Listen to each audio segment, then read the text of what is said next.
Retomamos con el segundo panel del primer día de este Congreso Internacional, cuya moderación va a estar a cargo de la doctora Marlene Castro. Y le recordamos a los expositores que van a disponer de 20 minutos para realizar sus ponencias y luego contarán con minutos para responder a consultas del auditorio.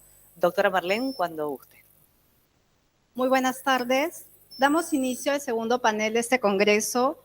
Nos acompañan en esta oportunidad el doctor José Luis González Cusack, quien participa en modalidad virtual, y también la doctora Daniela Dupuy, a quien agradecemos su presencia en este auditorio. Para dar inicio a este panel, tendremos el honor de escuchar la primera conferencia magistral que estará a cargo del doctor Cusack y lleva por título Crimen organizado y nuevas amenazas a la seguridad nacional. Antes de cederle la palabra, compartiré brevemente una semblanza de su trayectoria académica y profesional. El doctor González Cusack es doctor en Derecho por la Universidad de Valencia, catedrático de Derecho Penal de dicha casa de estudios, vocal permanente de la Comisión General de Codificación del Ministerio de Justicia de España, director de la Cátedra Institucional de Estudios sobre Terrorismo y Derechos de las Víctimas, vocal suplente del Consejo General del Poder Judicial de España. Bienvenido, doctor. Es un honor escucharlo y tiene el uso de la palabra por un espacio de 20 minutos. Pues buenas tardes, noches aquí en la península. ¿Me escuchan? Espero unos minutos, ahora sí, para comenzar. Ahora tenemos su imagen en pantalla, cuando guste. Buenas tardes, el honor es mío y buenas tardes en Argentina, buenas noches aquí ya en la península de España. Un placer participar en este Congreso Internacional de Derecho Penal y Criminología dedicado al profesor Polaino Navarrete y compartir con todos ustedes, también en especial para mis colegas españoles, el profesor Polaino Ors, el profesor Carlos Pérez del Valle y la profesora María Cale en los días de hoy. Y bueno, yo quería agradecer a los tres directores y a los coordinadores académicos la oportunidad de compartir con ustedes este evento. Mi planteamiento que les quería trasladar era observar, plantearles una observación acerca de la criminalidad organizada como una amenaza a la seguridad nacional. En este sentido, lo que voy a tratar de hacer en el tiempo que me corresponde es a plantear esta perspectiva, proponerles esta forma de mirar la criminalidad organizada y una vez planteada esa perspectiva de la criminalidad organizada como una amenaza a la seguridad nacional, tratar de derivar algunas hipótesis de trabajo. Es decir, algunas hipótesis de trabajo que se derivarían hacia los penalistas. Voy a partir, por consiguiente, de la primera cuestión. La primera cuestión que quería era trasladarles el concepto de seguridad nacional. El concepto de seguridad nacional nace después de la Segunda Guerra Mundial, como creo que muchos de ustedes conocen, y se formula en la nueva doctrina geopolítica norteamericana, insisto, después de la Segunda Guerra Mundial y cuando, digamos, se inicia el periodo que denominamos de Guerra Fría.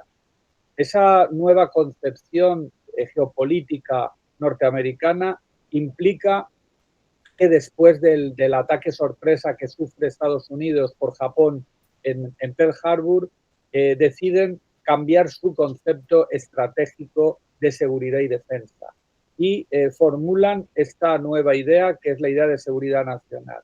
La idea de seguridad nacional, muy brevemente expuesta, conlleva la idea de que cualquier amenaza, cualquier riesgo, de la naturaleza que sea, y subrayo esto, es decir, no solo de naturaleza militar, y que se produzca en cualquier parte del mundo, legitima o autoriza a Estados Unidos a usar cualquier medio preventivo para neutralizar esa amenaza.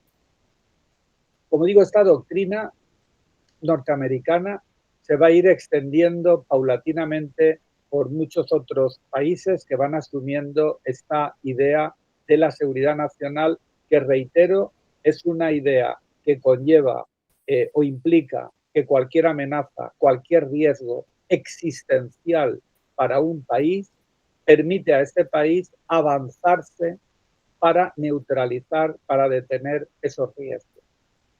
Y lo puede hacer en cualquier momento y en cualquier parte del mundo. Naturalmente, esto tiene importantes consecuencias. Esas importantes consecuencias van a ser que este nuevo paradigma de la geopolítica, de la estrategia geopolítica, va a tener como consecuencia que los países occidentales, voy a hablar de los países occidentales evidentemente todo el rato donde nuestros países se encuentran, van a ir elaborando lo que se denominan unas agendas de seguridad nacional. Unas agendas de seguridad nacional que anualmente especifican cuáles son las amenazas que se consideran existenciales, como digo, para la supervivencia del Estado, para la supervivencia del Estado. Esas amenazas, esas nuevas amenazas, como se les denomina, nuevas amenazas posguerra fría, superado la etapa de la Guerra Fría, es decir, superada aproximadamente, se suele situar el fin de la etapa de la Guerra Fría con el desmoronamiento de la antigua Unión de Repúblicas Socialistas Soviéticas, la caída del muro de Berlín, es decir, hacia el año 1989 y los posteriores de los 90, y ese periodo que, digamos, ya va a concretar una nueva etapa geopolítica que se sitúa también el 11 de septiembre de 2001 con los atentados en suelo norteamericano.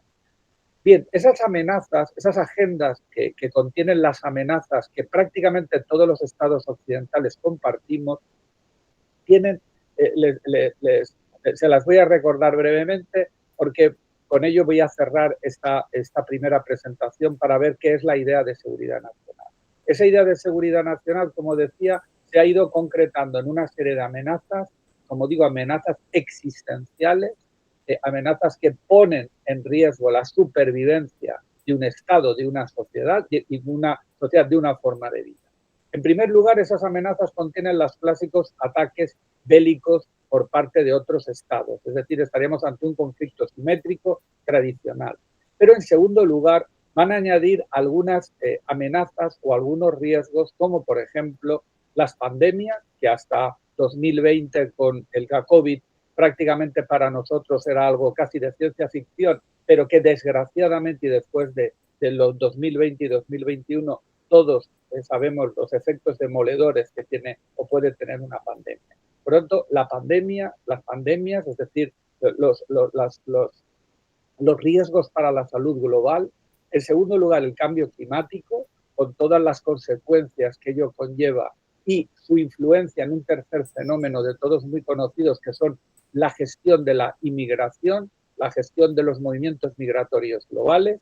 Estas tres, digamos, nuevas amenazas que se plasman en esas agendas junto a la clásica de los ataques bélicos. Pero ahora lo que les quiero significar es que aparecen unas amenazas, que es lo que nos, de alguna manera, concierne especialmente a los penalistas, que ya no son más familiares. En concreto, terrorismo, en concreto, criminalidad organizada transnacional, que es la que nos interesa más en este momento, y las que tienen que ver con ciberseguridad, que también nos conciernen en este congreso, ciberseguridad y un segundo derivado, que es la desinformación. A estas ha añadido muy recientemente el extremismo ideológico. Esto es lo que compone básicamente las amenazas a la seguridad nacional.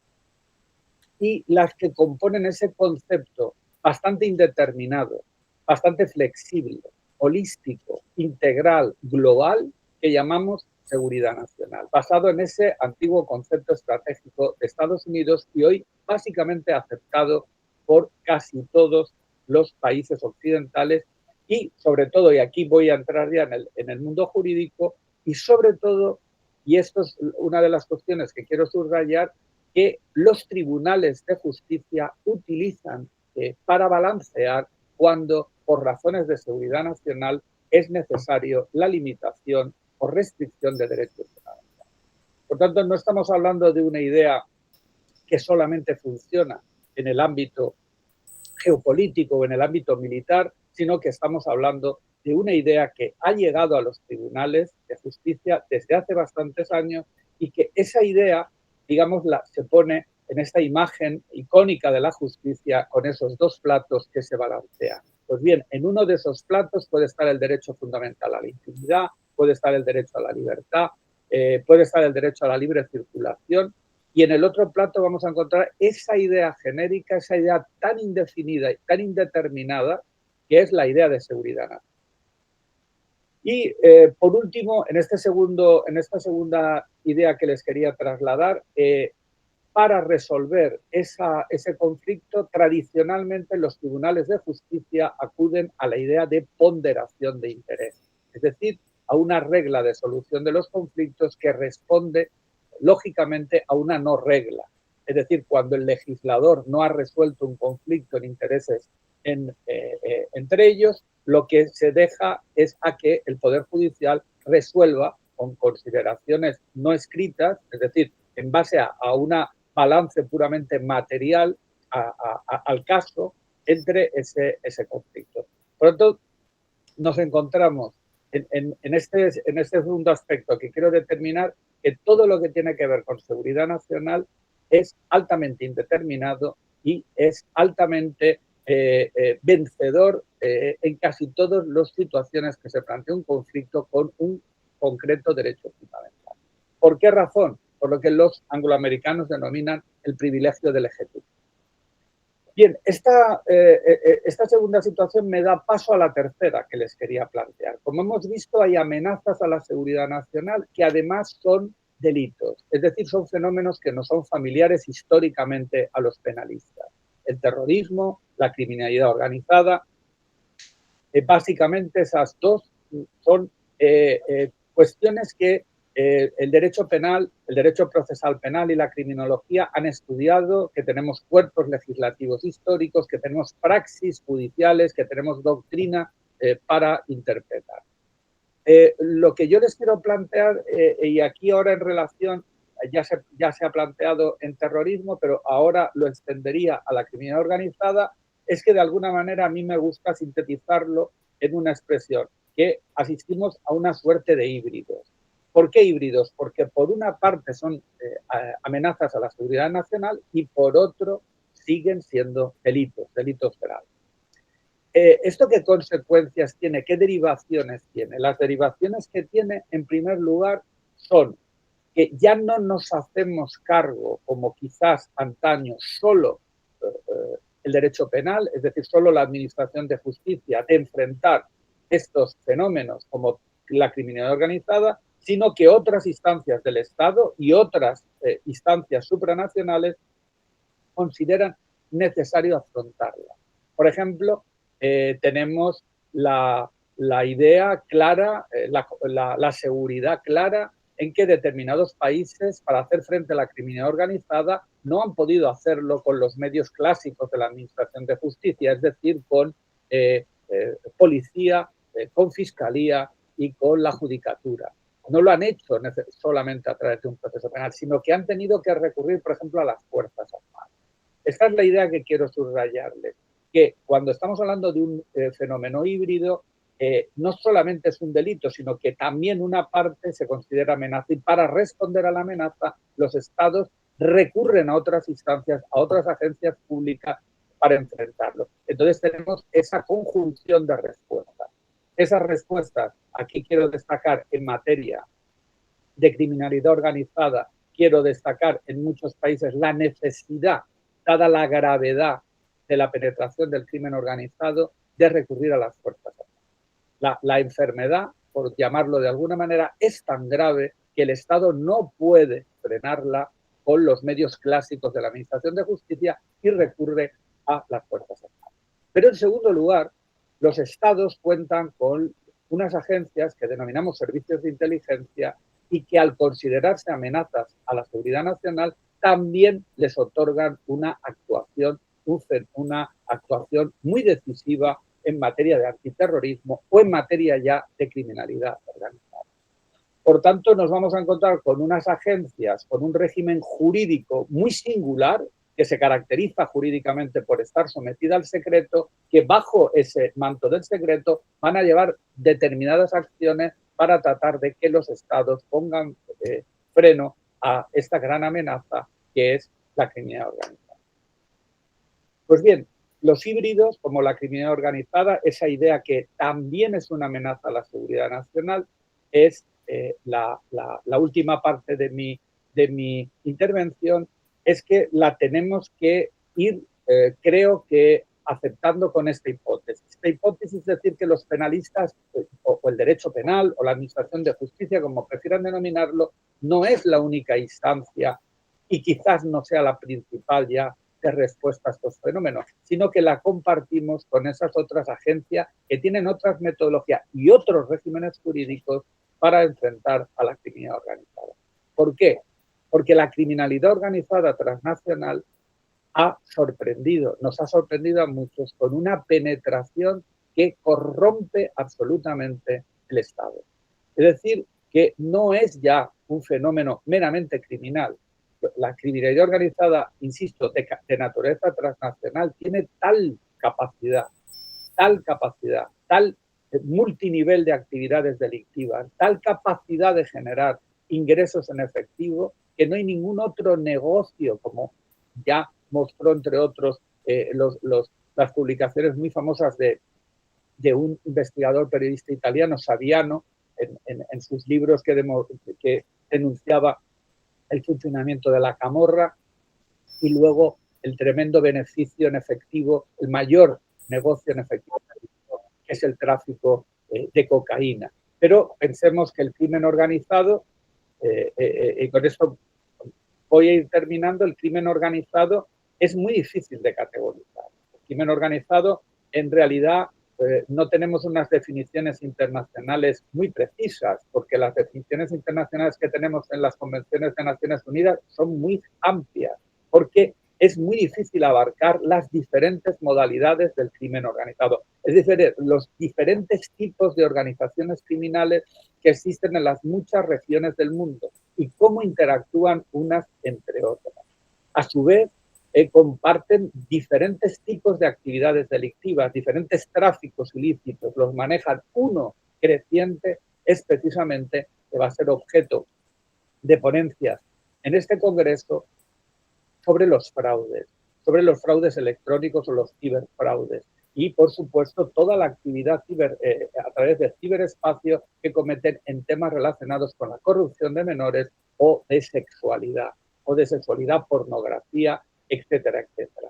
Por tanto, estamos hablando de un fenómeno al que el derecho penal, cuando se ha enfrentado también, y cada vez más, con unas respuestas que podríamos decir que entran lo que los italianos denominaron la emergencia permanente. Es decir, una serie de medidas legislativas de carácter excepcional, junto con las del terrorismo, que todos conocemos y que yo distinguiría entre las respuestas que son meramente legislativas, tanto de carácter penal sustantivo, tanto las que afectan a la delimitación de los tipos con una ampliación considerante de las tipologías de las figuras delictivas, como también de las respuestas consistentes en una mayor severidad penológica y una mayor severidad del régimen penitenciario, que a su vez añade también medidas de carácter postpenitenciario. Por tanto, desde el punto de vista del derecho penal, el crimen organizado se ha situado al mismo nivel de especialidad o de excepcionalidad, como prefieran denominarlo, en la actualidad que el terrorismo.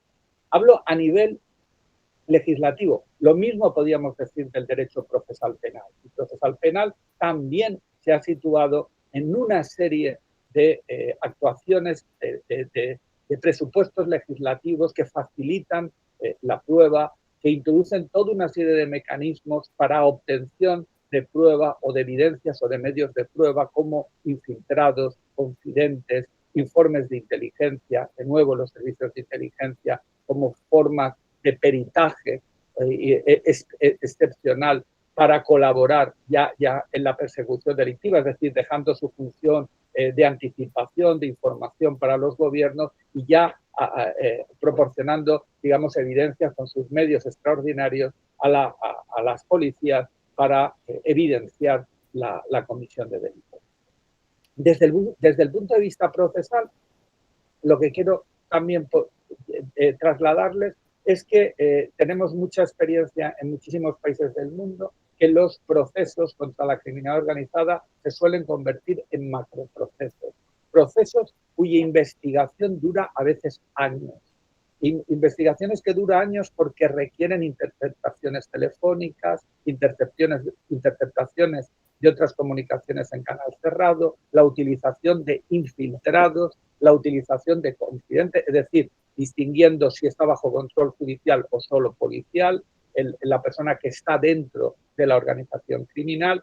Toda esa actividad investigadora se traslada luego a un proceso penal en donde se produce ese efecto de un macroproceso penal, es decir, un proceso penal que afecta a muchísimas personas, que por tanto se alarga muchísimo en el tiempo y que, si me permiten, mantiene una aspiración de muchos que es llegar a la cabeza de la hidra. Es decir, nuestra propia idea que trasladamos muchas veces son reglas interpretativas que la doctrina aportamos para que los actores del proceso penal puedan utilizarlos como criterios interpretativos, como criterios exegéticos, que lo que buscan también, y esto es algo que añade más complejidad y más tiempo a los procesos penales, es esta idea de llegar a la cabeza de la hidra. Es decir, llegar a la cabeza de la hidra significa tratar de llegar a los jefes o a las jefas de las organizaciones y a todas sus múltiples conexiones.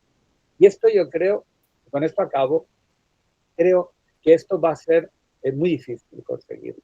Creo, esta es una reflexión personal, creo que deberíamos de tratar de ser más humildes, más operativos y tratar de ir desarticulando, aunque sea parcialmente, aunque sea brevemente, esta amenaza que lo es, que quizás le hemos dado menos importancia de la que tenía, por ejemplo, en países como España, que hemos estado azotados de una manera muy intensa por el terrorismo durante muchos años y por tanto hemos dedicado más recursos a hacer frente a la amenaza terrorista y quizás hemos descuidado la lucha contra la criminalidad organizada, que ciertamente en países como España no tiene una visibilidad violenta excesivamente o muy poco violenta en relación a otros, pero que sin duda su presencia, me atrevo a decir hoy mismo, que en España consiste en la actualidad, sobre todo en las ciudades que tenemos grandes puertos y tenemos la experiencia holandesa de como una seria amenaza a nuestra forma de vida y a la estabilidad del Estado. Por eso yo creo que debemos de tomarnos muy en serio la amenaza que representa la criminalidad organizada transnacional. Y la última reflexión que les traslado para su consideración es la que utiliza un compañero de ciencia política de la Universidad de Alicante, que habla de los alquimistas del mal. Yo creo que todas las organizaciones criminales, no solo las que llamamos criminalidad organizada, sino otras que actúan, por ejemplo, organizaciones terroristas, extremismo ideológico, todas al final tienen conexiones entre ellas financieras, de lavado de dinero y de comisión de delitos, de falsificación de documentos, de aportación de medios telemáticos para cometer los delitos. Por tanto, es una amenaza, como les decía al principio, una real amenaza a la seguridad nacional, y ahí tenemos que hacer una reflexión, creo que de mayor humildad, de la función que puede aportar el derecho penal para tratar de reducir esta forma de comisión delictiva sacra. Pues quedo a su disposición. Muchísimas gracias por su atención y reitero mi agradecimiento a los organizadores por haberme expresado la oportunidad de participar en esto. Muchas gracias. Agradecemos la brillante disertación del profesor González Cusack, quien ha desarrollado de manera prolija aspectos relevantes del crimen organizado y cómo configura una nueva amenaza para la seguridad nacional. Muchas gracias, profesor. Es un honor haber contado con su presencia el día de hoy. A continuación, es un gusto presentar a la doctora Daniela Dupuy, fiscal coordinadora de la Unidad Especializada en Delitos de Contravenciones Informáticas del Ministerio Público Fiscal de la Ciudad Autónoma de Buenos Aires. También es doctora en Derecho Penal y Procesal de la Facultad de Derecho de la Universidad de Sevilla, España, calificación sobresaliente cum laude, Master in Law, otorgado por la Universidad de Palermo, dictado en forma conjunta con Yale Law School en Estados Unidos. Es posgraduada en ciberdelincuencia en la Universidad Internacional de Cataluña, España. Es docente en Derecho Penal y Cibercrimen en diferentes universidades como la Universidad de San Andrés, la Universidad Católica de Argentina, la Universidad de Buenos Aires, la Universidad de Sevilla en España, entre otras. La doctora Dupuy centrará su intervención en el uso de tecnología de alto impacto en las investigaciones criminales. Doctora, tiene el uso de la palabra por 20 minutos. Les agradecemos un minuto para preparar la presentación de la doctora, que estamos ahí terminándola, así ya le damos paso. Bueno, mientras tanto, los saludo y agradezco muchísimo la invitación al doctor Bonpadre, al doctor Basílico, que estaba por allí.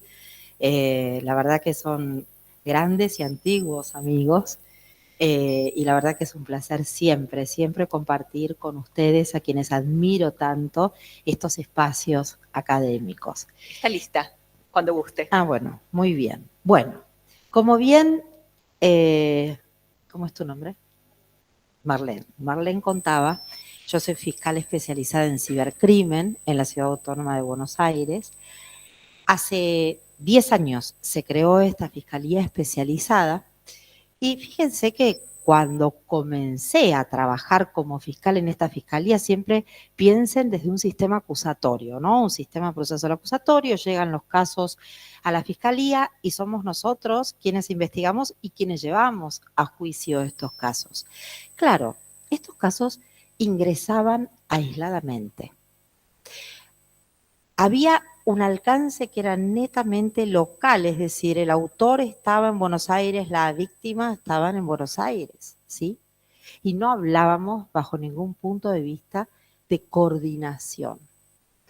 Hoy, lamentablemente, estamos hablando de organizaciones transnacionales complejas de cibercrimen, con lo que esto implica, ¿no? Transnacionales, ¿por qué? Porque los autores están diseminados por diferentes partes del mundo. Las víctimas están repartidas por otros países y la evidencia digital, la que necesitamos acudir justamente para comenzar a investigar, están alojados en servidores en extraña jurisdicción y a veces hasta segmentados en diferentes servidores alojados en diferentes países. Entonces aquí tenemos un primer, no me gusta decir problema, pero sí un primer desafío, ¿no? Es decir, ¿quién investiga? ¿Cómo hacemos para aunar toda esa información? Indefectiblemente, el fiscal especializado solo en cualquier país que se encuentre no puede. Necesita constantemente profundizar los mecanismos de cooperación internacional entre los investigadores, ¿sí? Entre muchas veces las fuerzas de la ley. Claro que hay una característica que es fundamental y que es la que nos obliga a que justamente las investigaciones no sean tan largas como decía el profesor recién, porque la evidencia es volátil. La evidencia se borra en 2 minutos. Comparemos con un arma de fuego. Las podemos esconder, podemos tirarla abajo del mar, esconderla en el fondo del río. La realidad es que no se va a desintegrar el arma, no la podemos desintegrar. Pero si yo le envío al doctor Ricard un mensaje amenazante, ¿sí? Y yo sé que él me va a denunciar, yo automáticamente puedo borrarlo, le hago un doble clic.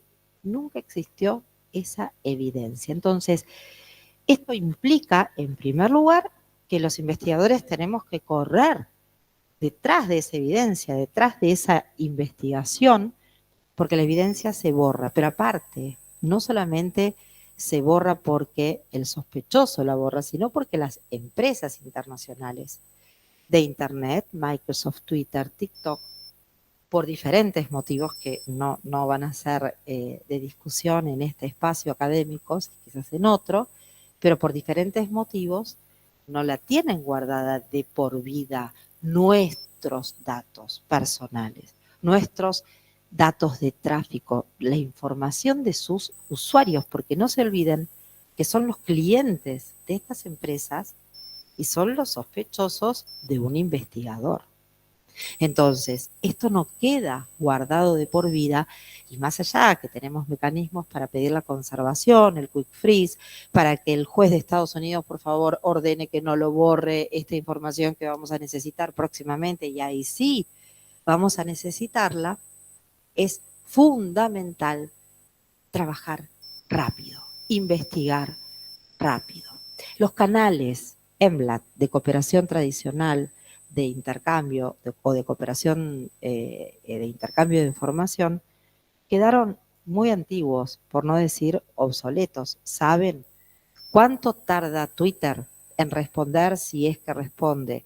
Cuando lo hacemos, esas solicitudes a través de los canales tradicionales de cooperación internacional, como mínimo si contesta un año. Entonces hay una forma aceptada internacionalmente en donde se creó un gran portal en donde solicitamos de manera informal todos estos datos a las diferentes empresas. Y algunos de ustedes me pueden decir, pero entonces estás ingresando transfronterizamente a evidencia digital que está alojado en otra jurisdicción sin autorización del juez.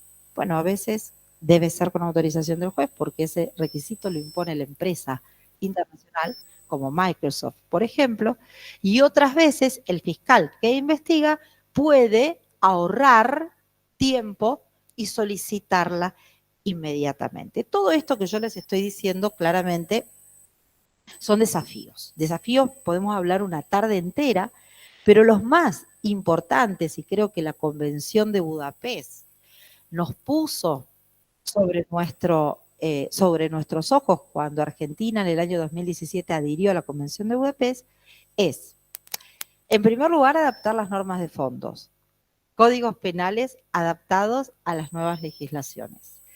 Creo que quizás ya hablaron con Gustavo Aboso que nos estaría faltando adaptar códigos penales a las nuevas tecnologías, pero el equipo del doctor Bompadre ya está trabajando a fondo en que así sea. Las normas procesales. Nosotros no tenemos, como en España, como recién hablaba el profesor, una ley de enjuiciamiento como ellos que tenemos incluidas todas las herramientas más modernas para investigar. Y ustedes me pueden decir, bueno, pero acá el principio de libertad probatoria, la analogía procesal está permitida, sí. Pero acompáñenme a ver algunas de estas herramientas para ver si no les parece que hay algo que sobrepasa absolutamente lo que significa el sentido de lo que es la verdadera expectativa o razonable expectativa de la privacidad. Entonces, cooperación internacional entre Estados fundamental, redes 24/7, justamente para facilitar que todos los fiscales, los jueces y las fuerzas de la ley estemos conectados y comunicados, una adaptación de la Convención de Budapest con el segundo protocolo de adicional, que lo que ha permitido es que agilicemos justamente estas idas y vueltas y esta cooperación y esta comunicación. Y ahora sí, una diferencia sustancial entre los objetos, las cosas a las que hacen referencia muchos códigos procesales penales aún en nuestro país y los datos. La lógica de registrar cosas no tiene absolutamente nada que ver con el registro de los datos. Imagínense que tenemos una orden de registro en esta sala, ¿sí? Para incautar todos los dispositivos de almacenamiento informático. Seguramente el personal policial se va a llevar una cantidad de teléfonos desde aquí Y quizás escuchamos o leemos en las noticias que dicen que el allanamiento o el registro fue exitoso porque se secuestró cantidad de dispositivos de almacenamiento informáticos. Pero un momento, no me interesa esto, ¿no? No es lo que nos interesa, el teléfono. Este es lo que porta la prueba, la evidencia digital que realmente nos interesa, que son los datos. Cuando vamos a buscar armas, buscamos las armas, encontramos, no encontramos, éxito, no éxito. Cuando buscamos datos, no es aquí el registro. El registro, por lo general, salvo excepciones que las podemos ver en otro momento, el registro se hace en los laboratorios informáticos. Claro, aquí hay una expectativa de 4 paredes y algunas órdenes de registro, en el caso que el juez no los dé, para buscar los dispositivos donde creemos que están los datos, ¿sí? Ahora, cuando ingresamos, o los peritos ingresan a los datos, es decir, a los teléfonos y a las computadoras, encontramos la vida de una persona. ¿Cuál es la expectativa razonable de privacidad cuando ya no tengo las 4 paredes? Tengo la vida entera de esa persona de hace 20 años atrás. Quizás ese teléfono lo utilizó su mujer o su pareja hace 5 años, quizás cometió otro delito con ese teléfono también. Encuentro muchísimo más información de la que fui a buscar, de la que tiene relación con el objeto de la investigación. Fíjense esto, muchas veces a mí me dicen, vos parecés defensor en lugar de fiscal. No, el fiscal tiene que ser objetivo y uno tiene que ser consciente en el marco de la investigación la cantidad de información que tiene la posibilidad de acceder cuando se analizan estos dispositivos de almacenamiento informático. Entonces, quizás tenemos una serie de desafíos cuando diferenciamos entre la orden judicial que va a un lugar y cuando va específicamente a un dato informático o a un sistema informático. Puede ocurrir que los datos, el sospechoso no los almacenó en un disco duro, sino que accedió por internet y los almacenó en un disco externo, por ejemplo en la nube. ¿Qué es la nube? ¿Dónde está la nube? ¿Está aquí? ¿Accedo transfronterizamente a evidencia que está alojada en otra jurisdicción? ¿Cómo se lo pido al juez? Porque necesito acceder a la nube, porque todos los casos que se investigan y que se requiere recurrir a evidencia digital, no hablemos de delitos informáticos nada más, por más que yo investigo delitos informáticos, pero hablemos de un homicidio donde quizás la principal información la tiene el sospechoso en su teléfono o en su computadora, pero es raro que lo tengas ya a esta altura en la carpetita cuando abrimos la computadora. ¿Dónde lo tenemos todos nosotros? En el Dropbox, en la nube, ¿sí? ¿Cómo accedemos a esa nube? ¿Sí? ¿Dónde está esa nube? ¿Tengo autorización para acceder extra, quizás territorialmente, a evidencia que está en otro lugar? Son todas preguntas que hago, ¿eh? Igual esto se está discutiendo hace un montón de tiempo. En España específicamente señalan que, como siempre nos ocurre, que entramos con el teléfono, pero ya tenemos datos de que tenemos que extender a otro sistema informático el registro. En España expresamente se autoriza, o que el juez puede autorizar, a la extensión del registro en otro sistema informático. Bien, yo les quiero contar, y yo les decía que no solamente investigo delitos y que yo investigo delitos informáticos, pero fíjense lo que nos pasa. Hablaba el profesor anterior sobre la corrupción de menores, sobre la explotación sexual infantil. Mi fiscalía recibe de una ONG americana, National Center for Missing Children, todos los reportes de abusos sexuales de bebés, de niños, niñas, adolescentes, en donde Microsoft, Twitter, TikTok detecta con sus robots de inteligencia artificial que algún ciudadano argentino subió, compartió, vendió, distribuyó imágenes o videos de explotación sexual infantil y nos lo reportan directamente a Argentina. En nuestro caso es la Fiscalía Especializada en Ciber. ¿Saben qué cantidad de reportes han llegado en el 2024? 122.000 reportes, es decir, denuncias, ¿sí? En el año 2016 habían ingresado 8.000. Fíjense cómo va escalando. Hoy, lamentablemente, 2025, estamos ya superando esos 122.000 reportes que en el 2024 nos ingresaron.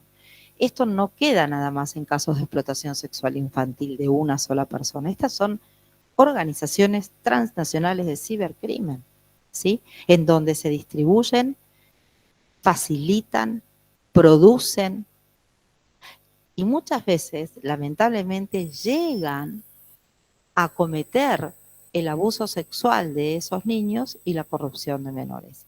Entonces, no solamente queda en una distribución, en una producción, sino en el 35% de los casos seguimos investigando y profundizando la investigación hacia lo que es la corrupción de menores y lo que es el abuso sexual infantil. Bien, entonces, nos encontramos hoy con que estas herramientas, estas investigaciones complejas, transnacionales, les tenemos que hacer frente. Les tenemos que hacer frente y con medios de investigación o herramientas de investigación con tecnología que estén adaptadas a poder contrarrestar el efecto nocivo de los sospechosos, pero también garantizando el equilibrio, como dice Orinker, el equilibrio entre la persecución penal del Estado y los derechos fundamentales. Esto realmente, créanme, que es un desafío sumamente importante cuando no lo tenemos incluido dentro de los códigos procesales penales.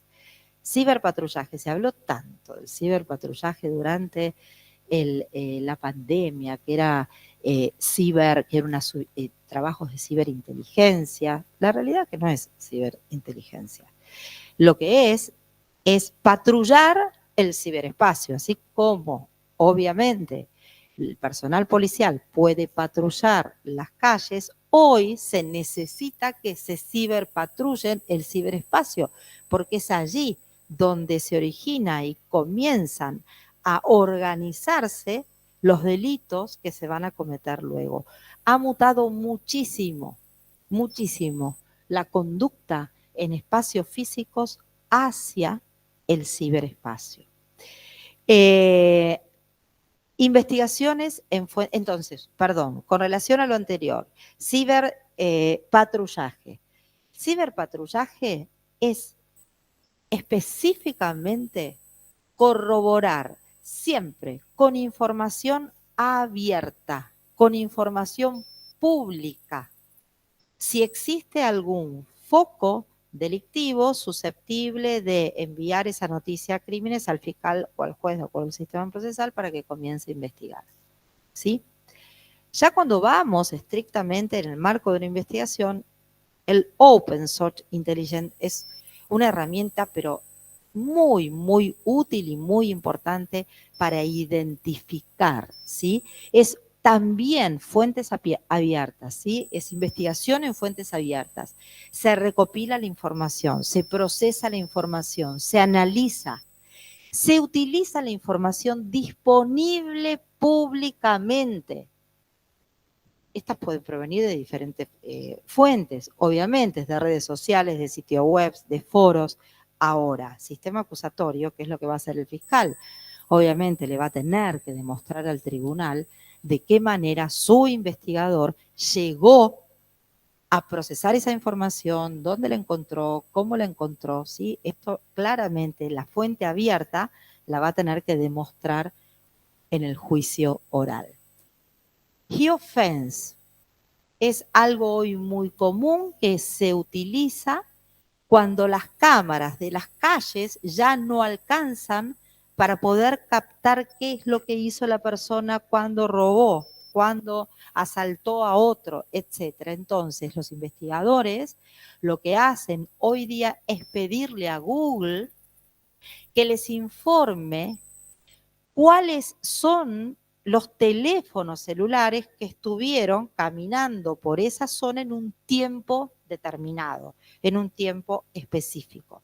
No los voy a aburrir, pero esto tiene 3 etapas claramente diferenciadas en donde tanto Google como el investigador llevan a cabo un intercambio de información que terminan en un sospechoso, que es a quien no pudieron ingresar por los medios, no pudieron detectar por los medios convencionales como son las cámaras que existen en las calles.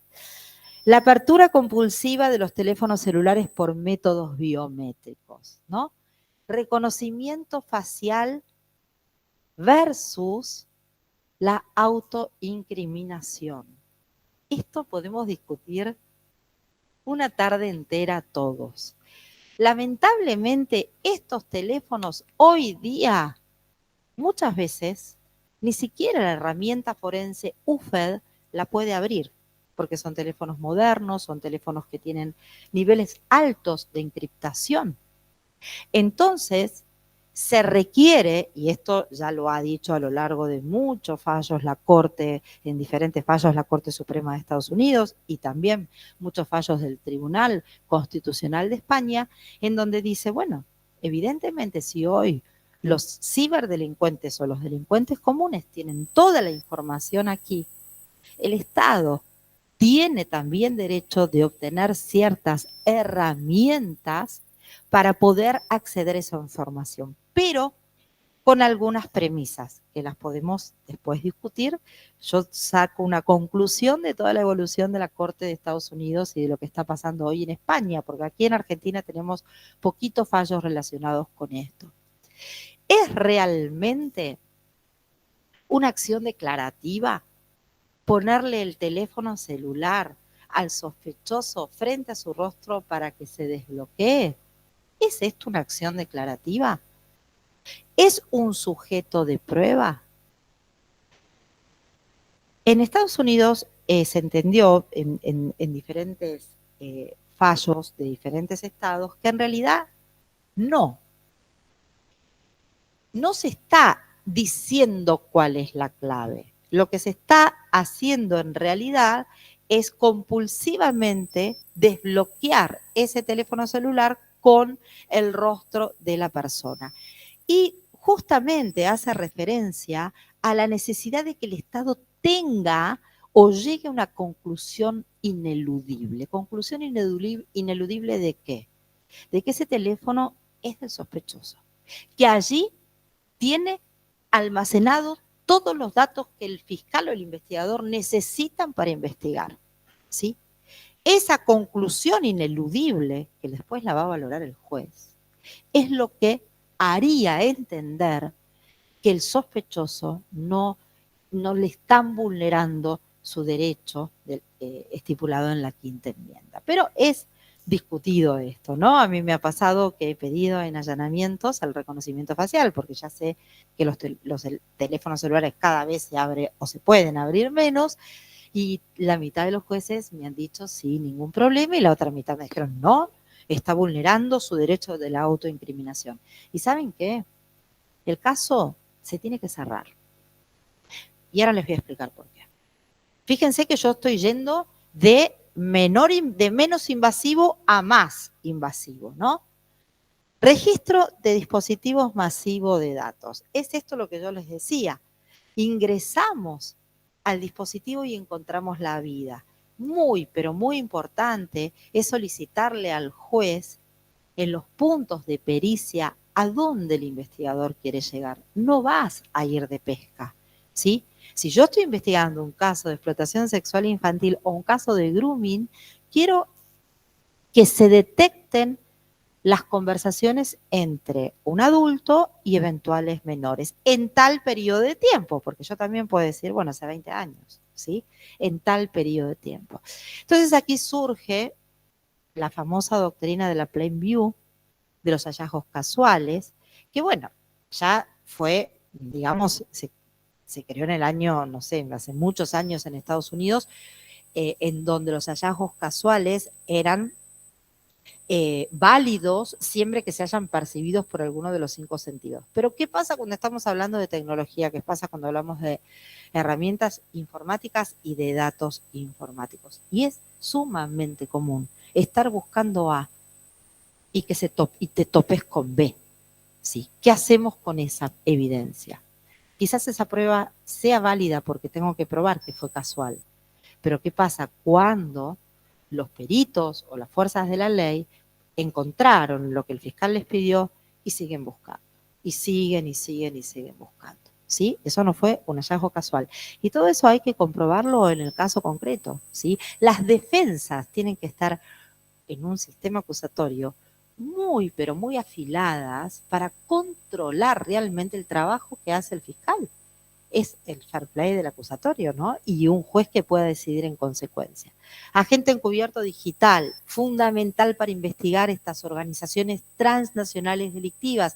Y ojo, no es lo mismo el agente encubierto común, ¿eh? El que encubiertamente entre 3 personas trata de ver si se comete el delito. Aquí estamos hablando en grupos de Telegrams de 4.000 personas, 5.000 personas, ¿sí? Aquí cambia absolutamente. Tecnovigilancia de personas y lugares, uso de drones, GPS. Hoy en día hay una cantidad de herramientas informáticas en donde tenemos que discutir cuál es realmente la expectativa razonable de privacidad.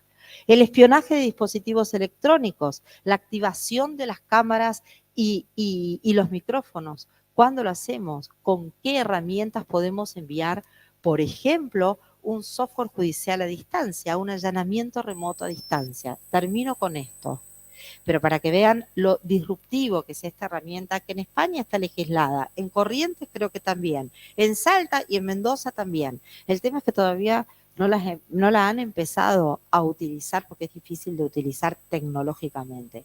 Allanamiento a distancia, ¿qué quiere decir esto?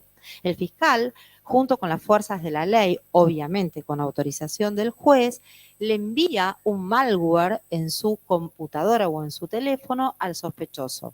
Ese malware tiene formato de link, ¿sí? De un link que no tiene nada que ver.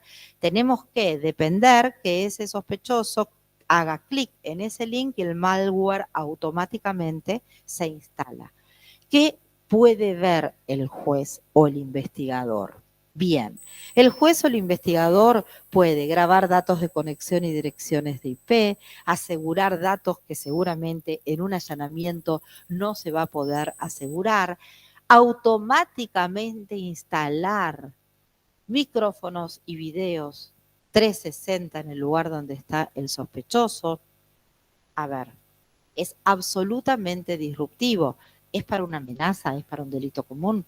No, claramente aquí empezamos a discutir sobre la proporcionalidad. Quizás sí es una herramienta sumamente útil si lo utilizamos en el marco de una investigación transnacional de ciberterrorismo, como decía el profesor con anterioridad. Bueno, allí lamentablemente vamos a tener que probar y les prometo que no hay otra herramienta menos lesiva, ¿eh?